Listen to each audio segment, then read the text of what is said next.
By the time I was 18, 19 years old, I had millions and millions of dollars, making money hands over fists, hundreds of thousands every week.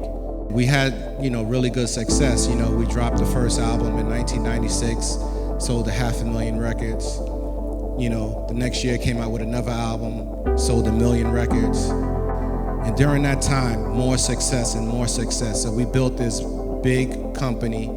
We ended up selling over 30 million records, having more #1 albums than Elvis Presley, only to be second behind the Beatles. We built a clothing company around that, Rocawear Clothing, that ended up being a $350 million company, being sold for $240 million. Had a vodka company, Armadale Vodka.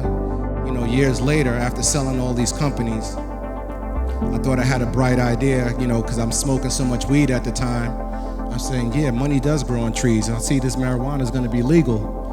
I'm going to go to California and buy dispensaries. And not only that, I'll buy the houses and then grow the weed and then, bring it right back to the dispensaries, corner the market.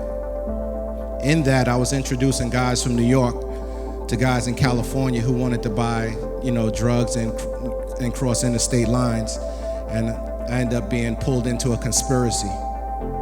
So I was sentenced to 5 years in prison.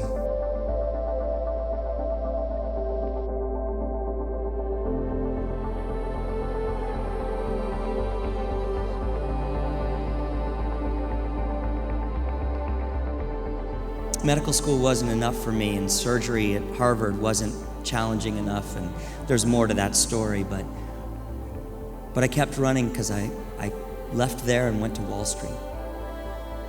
4 years later, we were managing $2 billion in a hedge fund that seemed to be one of the best institutional approaches to investing. When I was 40 years old, I was looking out of the window of my office. I had 8 cars in the garage, Mark. I had a business, I had a family, I had 4, and I do still have 4 beautiful children. I had a terribly corrupt life. There wasn't any line I wouldn't cross.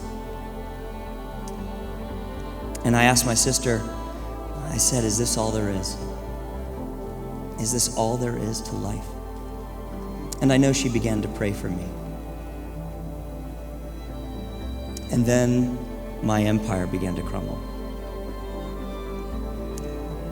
And through God's grace, He introduced me to men in the New Canaan Society.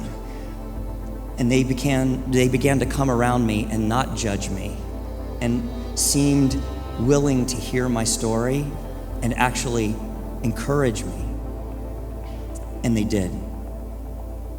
And they walked through an incredibly challenging part of my life with me, showing me what friendship looked like.